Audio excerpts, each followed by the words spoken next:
우리가 한 달에 한 번 이제 마지막 주일날 찬양과 경배와 찬양 예배를 드리는데요. 오늘 참 이렇게 준비해 주신 찬양팀 감사드리고, 오늘부터 이제 새로운 설교 시리즈가 시작이 되는데, 첫 시즌을 시작하고 그 첫 시간은 굉장히 부담이 많이 되는데요. 그래도 우리 찬양팀을 통해서 은혜는 이미 다 받으신 줄 알고 제가 좀 부담 조금 내려놓고 또 설교를 하도록 하겠습니다.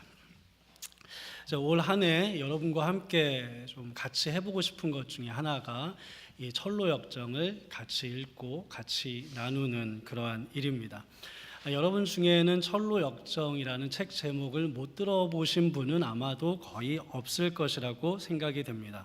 알려지기로는 성경 다음으로 가장 많이 읽힌 그런 기독교 서적이라고 합니다.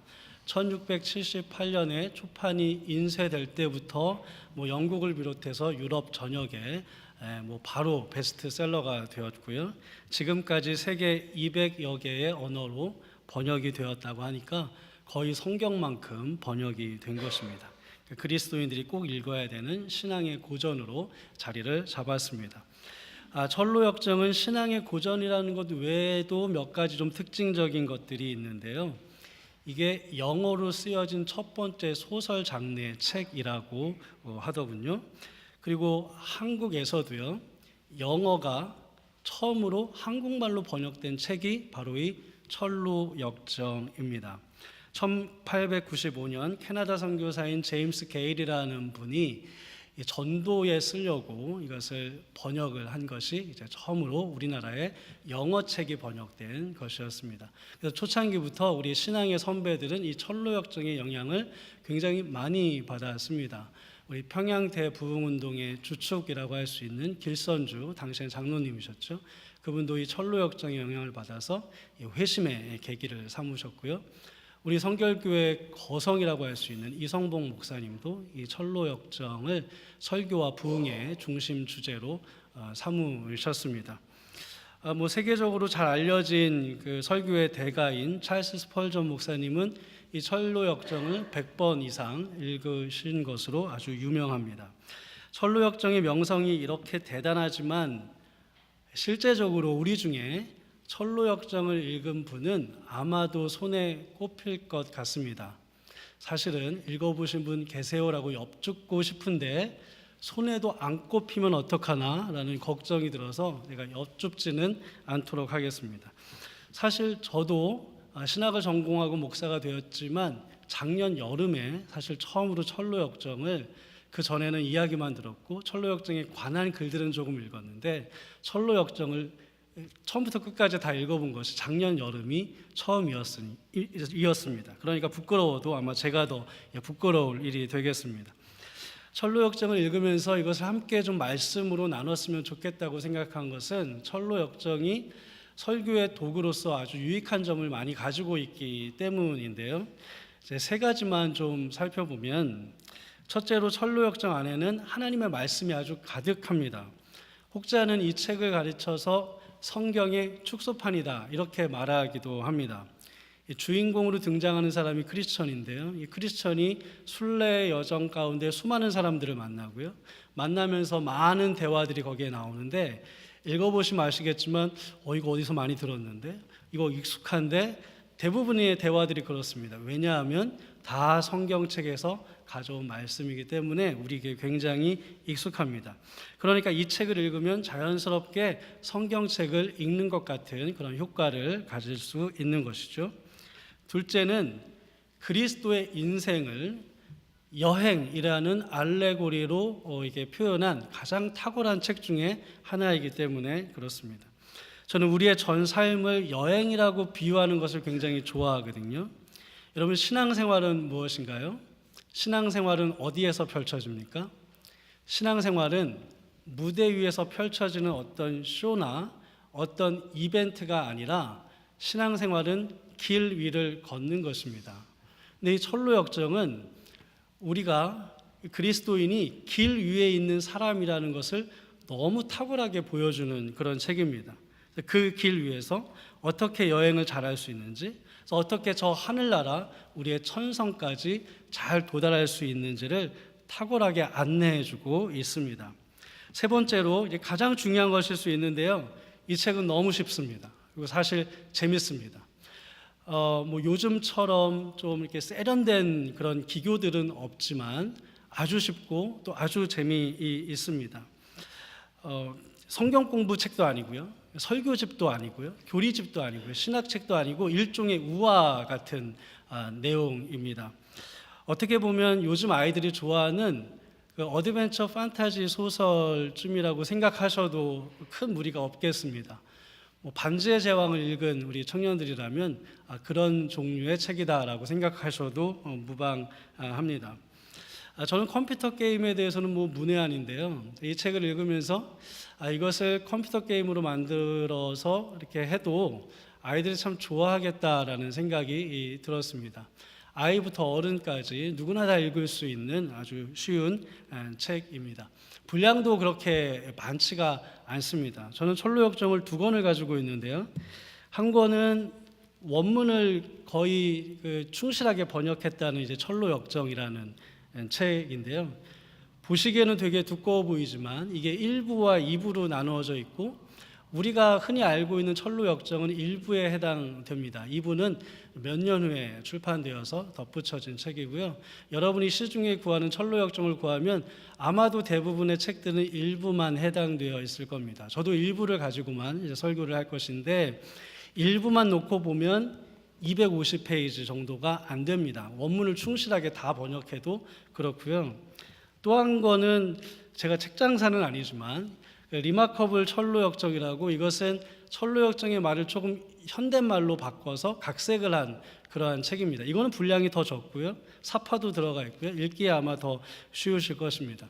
이것 외에 정말로 많은 버전이 있습니다. 아마도 기독교 서적 중에, 기독교 서적뿐만이 아니라 모든 서적을 다 합쳐서 어떤 책을 딱 쳤을 때 한국말 버전이 가장 많은 것은 성경 다음으로 이 철로역정일 것입니다.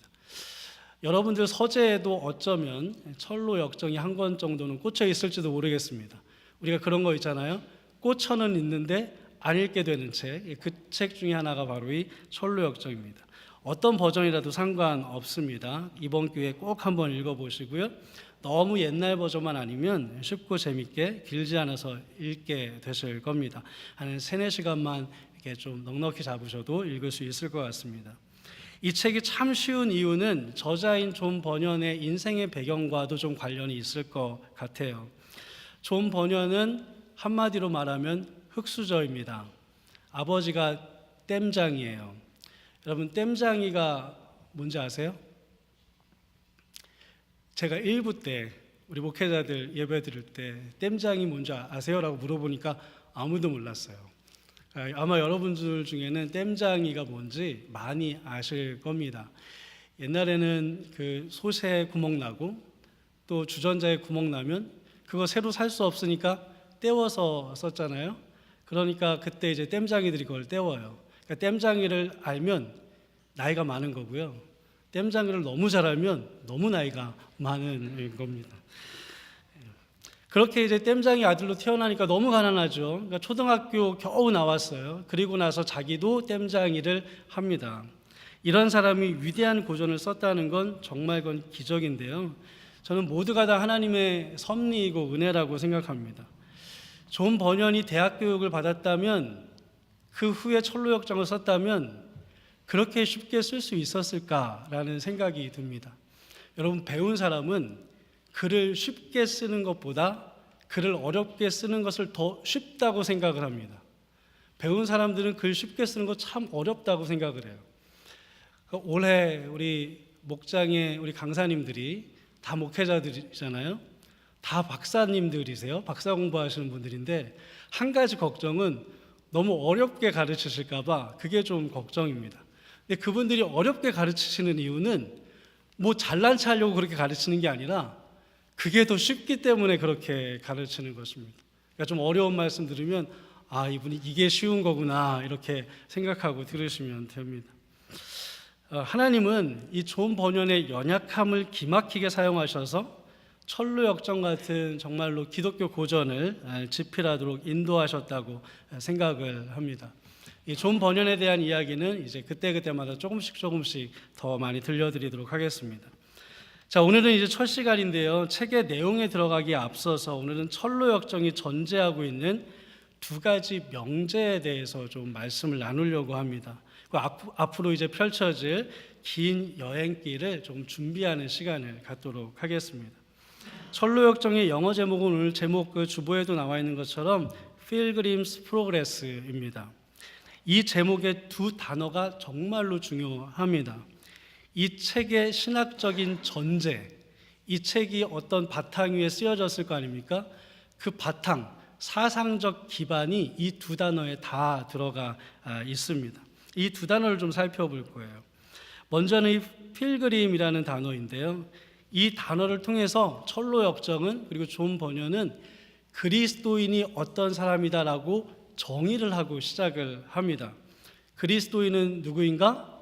그리스도인은 필그림입니다. 순례자인 거예요. 그리스도인이 뭐라고요? 그리스도인은 순례자인 것입니다. 우리가 신앙생활하면서 이 점을 잊지 말아야 됩니다. 정말 중요한 개념입니다. 그리스도인은 순례자입니다. 오늘 우리가 읽은 본문을 다시 한번 좀 볼까요? 13절 뒷부분을 보면 이렇게 나오죠. 땅에서는 외국인과 나그네임을 증언하였으니. 믿음의 사람들은 어떤 사람들인가요? 그들은 나그네입니다. 네, 여러분, 이 나그네라는 말을 오해하면 안 됩니다. 60년대부터 오랫동안 사랑받던 한국 가요 중에 최희준 씨가 부른 하숙생이라는 가요가 있죠. 저 어렸을 때 저희 아버지는 가요 무대라는 프로그램을 되게 좋아하셨는데, 그때는 집에 TV가 하나밖에 없잖아요. 그 가요 무대가 예전에는 황금 시간대 했어요. 그러니까 다른 채널들에서는 제가 좋아하는 방송들이 나오는데, 그날만 되면 아버지는 다른 양보를 하시는데 그날은 양보를 안 하셨어요. 그럼 막 속에서 다른 거 봐야 되는데 저는 막 그러는데 그 옛날 흘러간 노래 아버지는 듣고 계시고 막 그러셨단 말이에요. 다 마음에 안 들었는데요. 딱 하나, 이 노래가 나오면 이 곡조는 저에게도 조금 좋더라고요. 그럼 어떻게 시작이 되죠? 인생은 나그네 길, 어디서 왔다가 어디로 가는가, 이거잖아요. 어디서 왔다가 어디로 간대요? 그 뒤에 가사에 답이 있지 않습니까? 구름이 흘러가듯 정처 없이 흘러서 간다. 이게 세상이 말하는 나그네예요. 이게 가요가 말하는 나그네예요. 이 13절의 나그네는 이 나그네가 아닙니다. 가요에서 말하는 나그네는 방랑자예요. 원덜러예요. 그러니까 갈 곳을 몰라서 그냥 정처 없이 흘러가는 사람들이 나그네입니다. 그런데 13절의 나그네는요, 순례자예요. 순례자는 방향을 알죠. 목적지가 분명한 사람들입니다. 그래서 14절 한번 보실까요? 그들이 이같이 말하는 것은 자기들이 본향 찾는 자임을 나타냅니다. 믿음의 사람들은 자신들이 본향을 찾아가는 순례자이라는 인식을 가지고 살았다는 말입니다. 세상 사람들은요, 정처 없이 떠돌아다니는 나그네 인생으로 삽니다. 그러나 예수 믿는 사람은 목적지가 분명한 순례자로 살아가는 거예요. 여러분 어떻게 사십니까? 여러분 스스로 이 질문에 대한 답을 잘 하셔야 돼요. 여러분은 나그네로 사십니까? 아니면 순례자로 살아가고 계십니까? 오늘 15절과 16절 우리 함께 한번 읽어볼까요? 15절, 16절입니다. 시작. 그들이 나온 바 본향을 생각하였더라면 돌아갈 기회가 있었으려니와 그들이 이제는 더 나은 본향을 사모하니 곧 하늘에 있는 것이라. 이러므로 하나님이 그들의 하나님이라 일컬음을 받으심을 부끄러워하지 아니하시고 그들을 위하여 한 성을 예비하셨느니라. 아멘. 하나님께서는 믿음의 사람들이 도착할 한 성을 마련해 두셨습니다. 이렇게 지금 표현하잖아요. 이 성을 철로 역정에서는 천성이라고 표현합니다. 그게 목적지예요. 주인공 크리스천은 자신이 살고 있던 멸망의 도시 혹은 장망성 이렇게 표현하기도 하는데요. 거기를 떠나기로 작정을 하죠. 그래서 순례의 길을 따라 천성에 도달하려고 믿음의 길을 떠납니다. 근데 그때 그렇게 떠날 때 집안 식구들이 막 불러요. 가지 마세요, 가지 마세요. 아내도 부르고요, 아이들도 불러요. 동네 사람들도 불러요. 가지 마라, 가지 마라. 왜 그런 미련한 길을 가르느냐? 라고 부를 때에 이 순례자 크리스천은 귀를 꽉 틀어막고 막 하고 달려갑니다. 뒤를 절대 돌아보지 않죠. 이 주인공 크리스천이 그렇게 이제 여행을 떠나자마자 만났던 두 사람이 있습니다. 한 사람의 이름은 고집불통, 한 사람의 이름은 유순이라는 사람이에요. 고집불통은 뜯어 말리러 온 거예요. 와서는 왜 그 길을 가르느냐? 그랬더니 크리스천이 그 길에 우리의 진리가 있습니다. 우리의 삶의 목적이 있습니다. 그것이 좋은 곳입니다. 라고 말을 하죠. 그러자 이 고집불통이 그 길이 얼마나 고생스러운 길일지 알지도 못하지 않느냐? 왜 스스로 그렇게 고생길을 가려고 해? 가려면 너 나가, 나는 안 가. 그래서 그 자리에서 돌아가서 자기 집으로 가죠.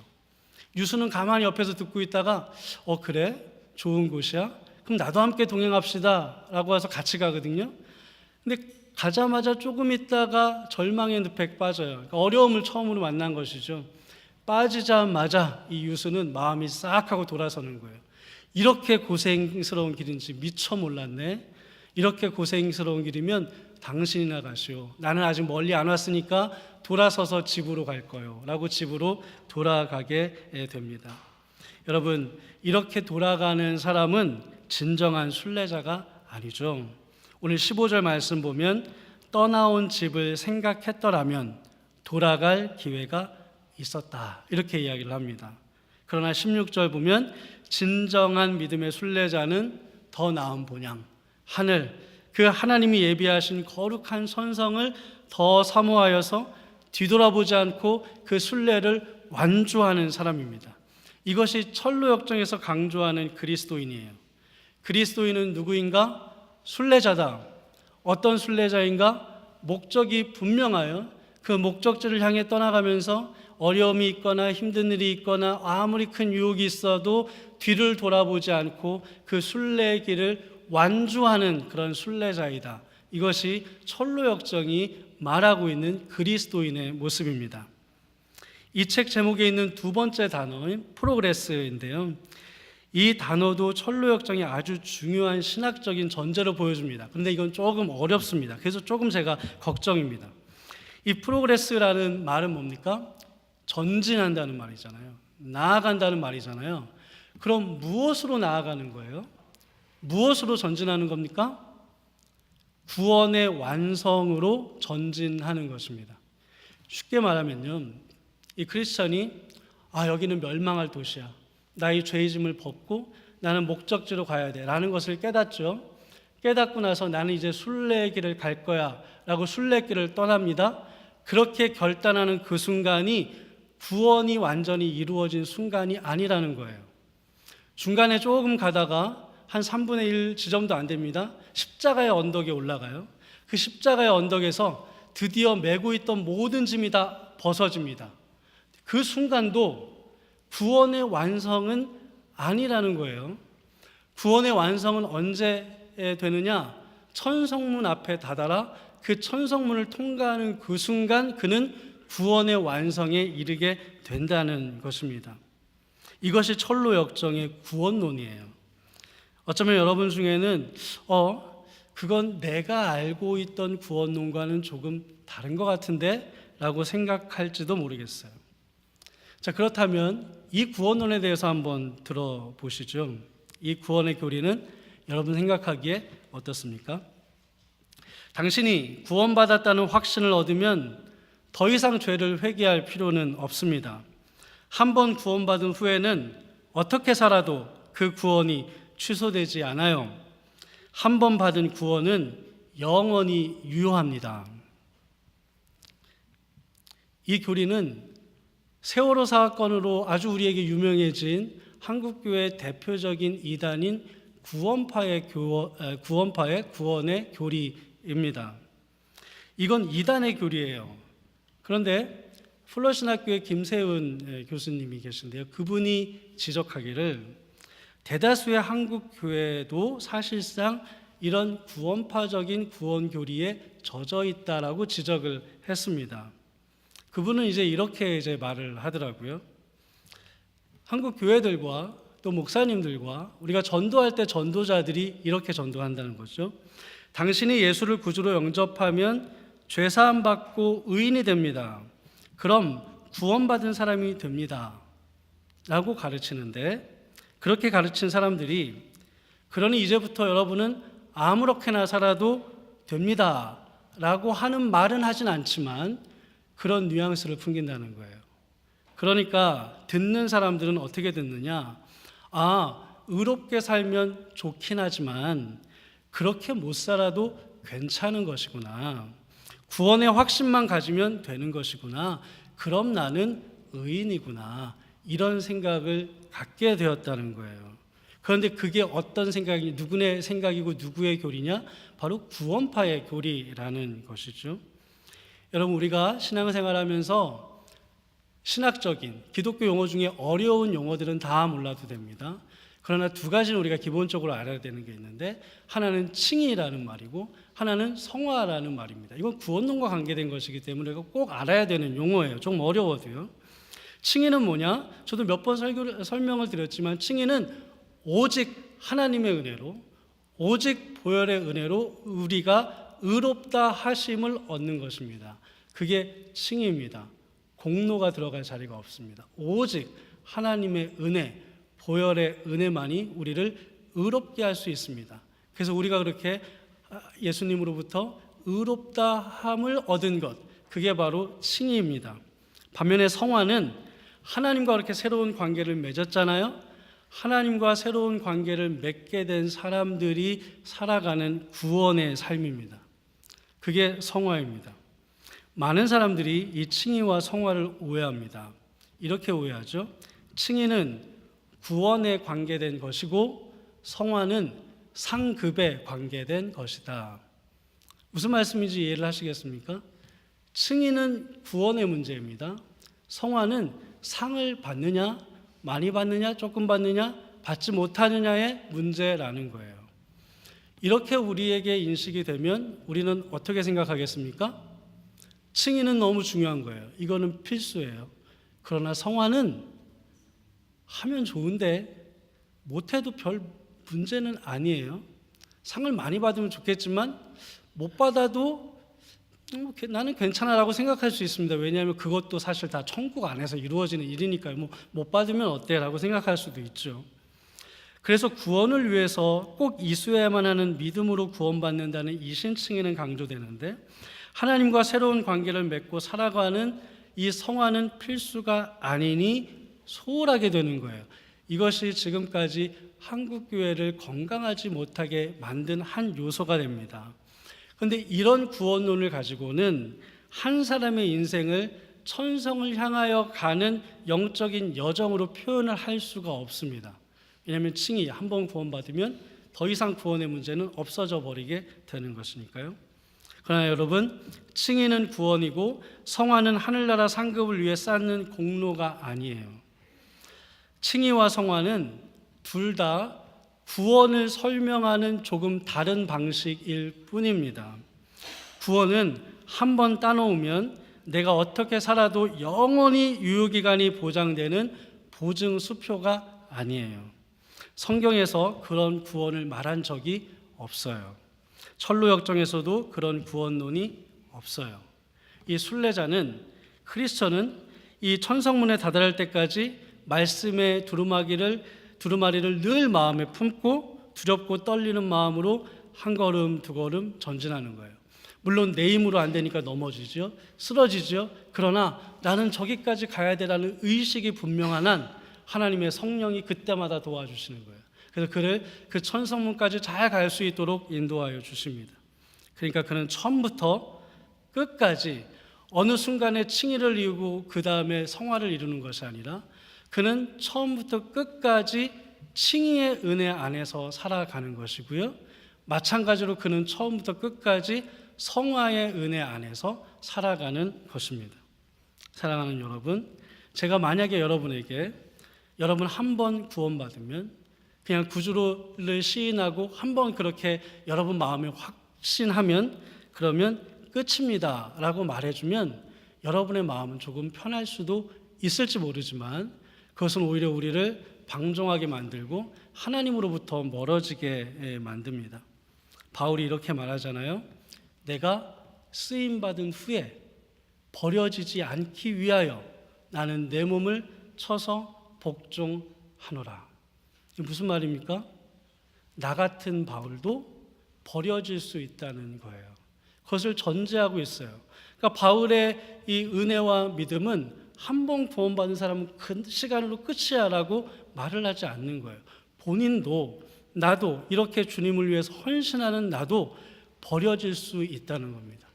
그렇기 때문에 나는 내 몸을 쳐서 복종하게 함으로써 그 천성문에 다다를 때까지 믿음의 경주를 다 끝날 때까지 나는 깨어있는 자로 살아가겠다는 그의 의지가 담겨 있는 거예요. 조금 무거운 말씀을 드렸습니다. 제가 잘 말씀을 드린 건지도 모르겠습니다. 구원론은 아주 오랫동안 아주 길게 설명을 해도 참 잘 설명하기가 힘들거든요. 혹시라도 질문이 있으시면 오셔서 이제 하시면 다 같이 좋은 교재가 될 수도 있을 것입니다. 여러분을 이 순례의 여정에 초대하고 싶습니다. 크리스천이라는 사람의 순례길에 동행하시면서 여러분의 각자의 영적 순례길에 좋은 길잡이로 삼으시기를 주님의 이름으로 간절히 소망합니다. 기도하겠습니다.